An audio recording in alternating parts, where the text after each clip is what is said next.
अस्सलाम वालेकुम everyone, this is Miya Akbar. Hope so आप सब लोग ठीक होंगे और मेरी वीडियोस आपको पसंद आ रही होंगी। आज ही हम लोग CS621 का वीक 5 कर रहे हैं। फर्स्ट 4 वीक कंप्लीट हो चुके हैं और मुझे उम्मीद है कि आपको हर चीज़ इसमें समझ आ चुकी होगी। तो चलिए जी अपनी वीडियो करते हैं स्टार्ट। वीक 5 में हम बात करेंगे लोड बैलेंसिंग की। सबसे पहले हमारे पास जो टॉपिक आता है that is introduction to load balancing.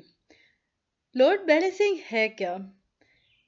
The goal of partitioning is to distribute the computational load to each processing element such that all processing elements become neither overloaded nor idle, and all processors can finish their computations at about the same times. यानी कि ये वो process जिसके अंदर हम लोग processor को software मुख्तलिफ ऐसे उन्हें डेटा ऐसे डिवाइड कर देते हैं कि हम लोग से मतलब सिस्टम से ऐसे डिवाइड कर देता है कि वो ना ज़्यादा ओवरलोडेड होते हैं ना ही कम होते हैं, यानी बराबरी की सतह पर होते हैं, और जो उन्हें स्पेसिफिक टाइम दिया जाता है उस टाइम पे वो अपना काम ख़त्म कर देते हैं।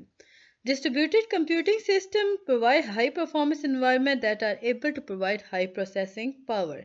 कहा यह गया कि जो डिस्ट्रीब्यूटेड कंप्यूटिंग सिस्टम है ये आपको हाई परफॉर्मेंस एनवायरनमेंट देता है एट हाई परफॉर्मेंस या हाई प्रोसेसिंग पावर पर।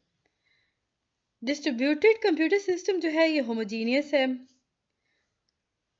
ये पैरेलल कंप्यूटिंग की तरह काम कर रहा होता है। हेट्रोजीनियस भी है ये, बट ये जब हेट्रोजीनियस होता है ये पावर ऑफ ईच प्रोसेसर पे बात कर रहा होता है, यानी वो अपना लोड डिस्ट्रीब्यूट कर देता है computing power of each processor. लेकिन जैसे ये अगर हम बात करते हैं कि ये होमोजीनियस है, तो ये होमोजीनियस होने के साथ साथ ये क्या करता है कि अपना लोड जो होगा वो डिस्ट्रीब्यूट कर देगा ऑल पॉसिबल पैरेलल कंप्यूटर्स पर।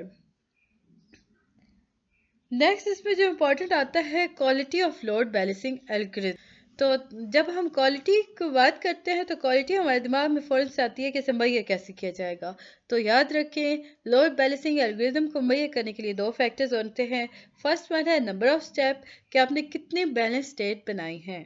एक्सटेंट ऑफ लोड, यानी कि आपने कितने लिंक को नोड पर ट्रांसफ़र किया है और उन्हें कनेक्शन प्रोवाइड किया है।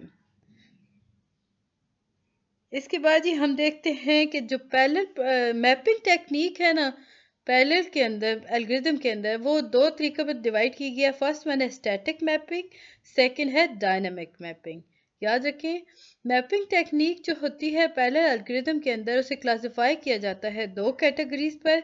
फर्स्ट है स्टैटिक मैपिंग, सेकंड है आपके पास डायनामिक मैपिंग। अब जो पैरेलल प्रोग्रामिंग एल्गोरिथम है इसके करेक्टरिस्टिक्स ऑफ टास्क और इंटरकनेक्शंस होते हैं, ये डिटरमिन करते हैं हमें कि आया जो आपके पास मैपिंग है वो स्टैटिक है या डायनामिक है, क्या इस स्टेट के अंदर इस प्रॉब्लम के अंदर उसे हम सूटेबल रख सकते हैं डायनामिक को या स्टैटिक को। अब जब हम स्टैटिक की बात देखते हैं static mapping for load balancing है क्या। स्टैटिक मैपिंग टेक्निक जो होती है ये डिस्ट्रीब्यूट करती है टास्क को अमंग प्रोसेस। अब अगर हम बात करते हैं ना prior to execution of the algorithm, यानी कि स्टैटिक मैपिंग टेक्निक जो होती है ये डिस्ट्रीब्यूट करती है सारे टास्क। अब वो प्रायोरिटी को किसको लेती है, वो प्रायोरिटी लेती है उस टास्क को जो एग्जीक्यूट हो रहा होता है उसी टाइम। प्रोसेसर्स जो होते हैं वो असाइन करते हैं कंपाइल टाइम्स। अब यहाँ पे हम टास्क साइज को एस्टिमेट कर रहे होते हैं।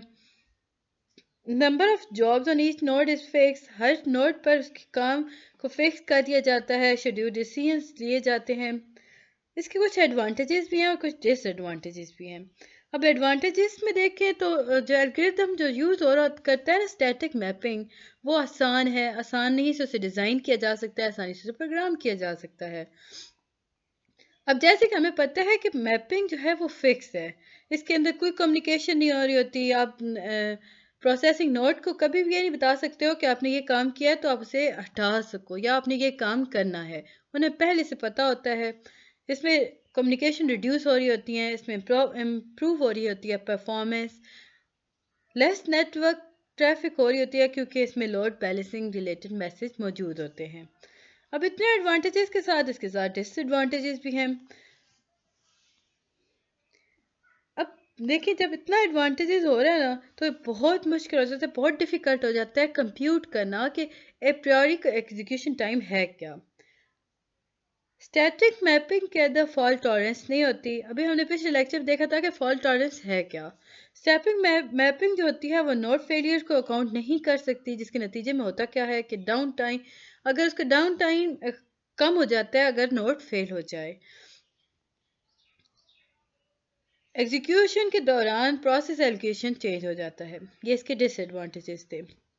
इसके बाद ही हम लोग देखते हैं स्टैटिक मैपिंग को ना, अगर हम देखें टास्क पार्टीशनिंग और डेटा पार्टीशनिंग के अकॉर्डिंग देखें ना, तो मैपिंग जो होती है डेटा पार्टीशनिंग के अंदर कुछ इस तरह बोली जाती है कि mapping based on data partitioning, mapping based on task partitioning, hierarchical partitioning.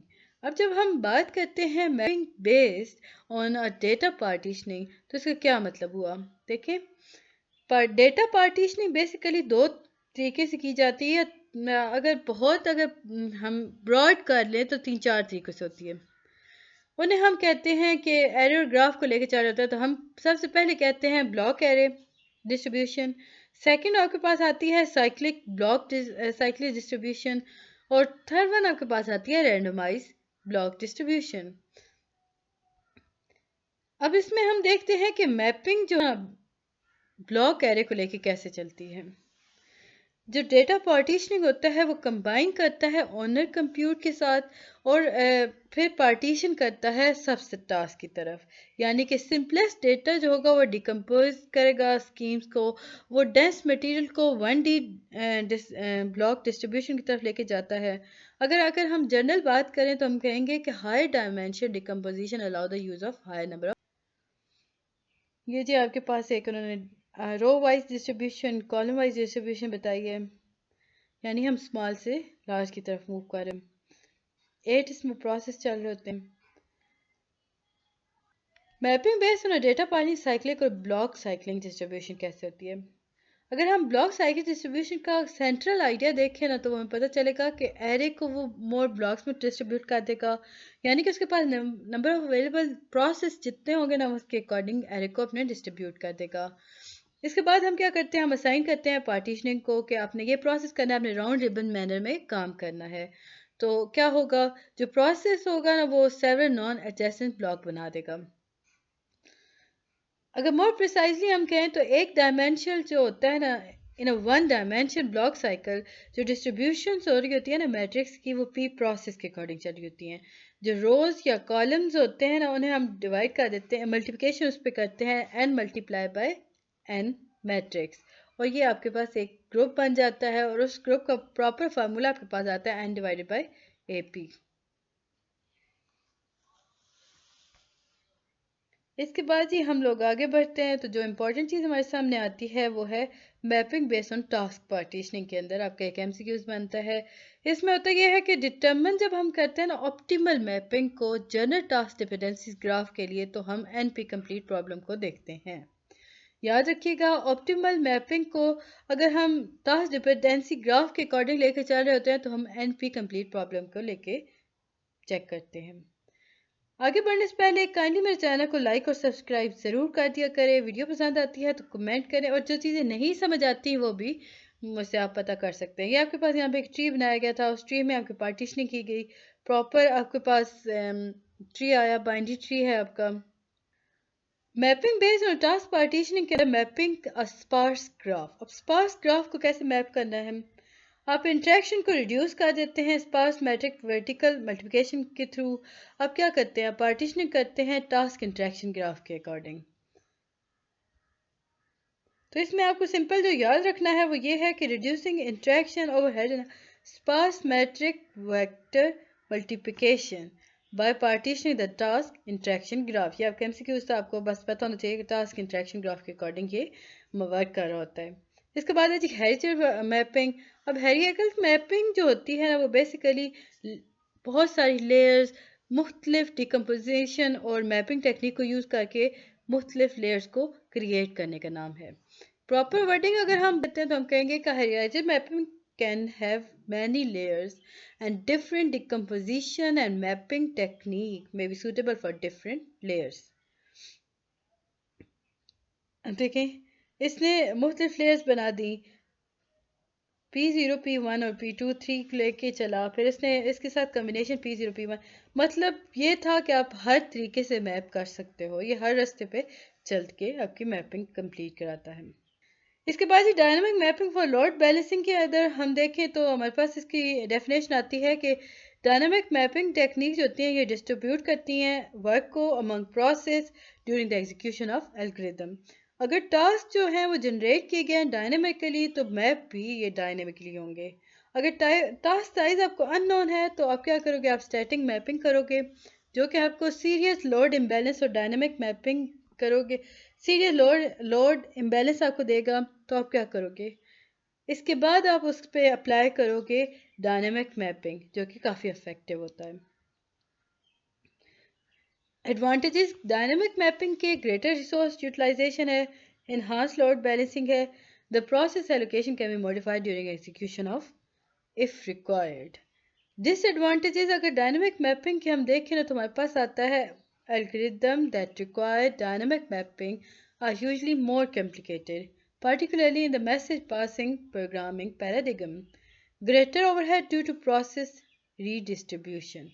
यानी कि आपको डिसएडवांटेज इसमें कुछ इस तरह दिए गए कि जो एल्गोरिदम रिक्वायर करता है ना डायनामिक मैपिंग को वो थोड़ा यूजली कॉम्प्लिकेटेड होता है, उसके अंदर मैसेज पासिंग प्रोग्राम वर्क कर रहा होता है। ग्रेटर ओवरहेड होगा तो ये आपका प्रोसेस को रीडिस्ट्रीब्यूट कर देगा। इसमें लैक ऑफ डिटर्मिनिज्म और ही होती है, यानी कि डायनामिक मैपिंग जो होता है वो नॉन डिटर्मिनिस्ट सिस्टम पर होता है। इसके बाद ही हम देखते हैं स्कीम फॉर डायनामिक मैपिंग के अंदर आपको कुछ 2 या 3 स्कीम्स आनी चाहिए, आपके शॉर्ट में आता है मास्टर प्रोसेस, स्लेव प्रोसेस। ये 2 ऐसे प्रोसेस हैं। इसके बाद डिस्ट्रीब्यूटेड प्रोसेस आप लिख लो, आपको याद रहेगा मास्टर, स्लेव और डिस्ट्रीब्यूटेड। अगर हम बात करते हैं एग्जीक्यूटेबल टास्क की तो हम देखते हैं कि ये कॉमन सेंट्रल डेटा स्ट्रक्चर के अंदर मेंटेन किया जाता है। अब ये जो मेंटेन्ड होता है ना, ये करना जो होता है ये एक स्पेशल प्रोसेस है। अब ये जो स्पेशल प्रोसेस है ये डिज़ाइन करता है, मैनेज करता है पूल ऑफ अवेलेबल टास्क को। अगर हम इसे रेफर कर दें ना मास्टर की तरफ तो हम कहेंगे कि ये एक ऐसा प्रोसेस है, ये वो स्पेशल प्रोसेस है जिसे आप मास्टर कहेंगे, जो कि आपको मेंटेन करेगा आपके सेंटर डेटा स्ट्रक्चर को। उस स्पेशल प्रोसेस का नाम हमने मास्टर दिया और उसके बाद जितने भी आपके पास प्रोसेस आए वो सारे के सारे स्लेव्स आए। जब भी हम कहते हैं ना कि when a process has no work it take portion available work from central data structure of the master process. याद रखें आपका ये एमसीक्यूज आया था इसी मतलब 3-4 दिन पहले आपका ये पेपर हुआ है जिसमें कि अगर न्यू टास्क जनरेट हैं और आपके पास एडिशनल सेंट्रलाइज डेटा स्ट्रक्चर है और आपने रिपोर्ट करना है तो आप किसे रिपोर्ट करोगे, आप मास्टर प्रोसेस को बताओगे। सेंट्रलाइज लोड बैलेंसिंग स्कीम जो होती हैं वो यूजली ईजियर होती हैं इम्प्लीमेंट करना दैन डिस्ट्रीब्यूटेड स्कीम्स के। अगर हम कहें कि number of process increase master में बिकम बॉटलनेक, अगर आप इसमें बार बार प्रोसेस इंक्रीज करोगे तो मास्टर जो होगा वो बॉटलनेक पर आ जाएगा। चंक शेड्यूलिंग क्या है, ये एक ऐसा प्रोसेस है जो कि पिकअप करता है मल्टीपल टास्क को at once. Large chunk size जो होते हैं ये लीड करते हैं significant load imbalance as well, और स्कीम जो होती हैं वो बेसिकली आपको ग्रेजुअली डिक्रीज करती हैं chunk size as a computation progress. इसके बाद ही हम देखते हैं distributed dynamic load balancing scheme. Distributed dynamic load balancing scheme जो होती हैं ये वो सेट ऑफ एग्जीक्यूटेबल टास्क होते हैं जो डिस्ट्रीब्यूट करते हैं प्रोसेस को। अब ये वो प्रोसेस हैं जो एक्सचेंज करते हैं task at run time to balance work. हर प्रोसेस जो होता है उसे सेंड किया जाता है कोई ना कोई वर्क ताकि वो रिसीव कर सके उस वर्क को दूसरे प्रोसेस से, यानी एक मैसेज सेंड कर दिया जाता है और कहा जाता है कि आपने अगले प्रोसेस से वो काम ले लेना है इतना फीसद, वो आपको लोड बैलेंस हो गया। इस तरह हम प्रॉपर अगर इसकी वर्डिंग देंगे तो हम कहेंगे कि in distributed dynamic load balancing scheme the set of executable task are distributed among process which exchange tasks at a runtime to balance work. Each process can send to or receive work from any other process. तो ये था जी आपका week 5। मुझे उम्मीद है कि आपको समझ और पसंद आया होगा। मिलते हैं नेक्स्ट वीडियो में, तब तक के लिए अल्लाह हाफिज़। ओ बल्ले बल्ले।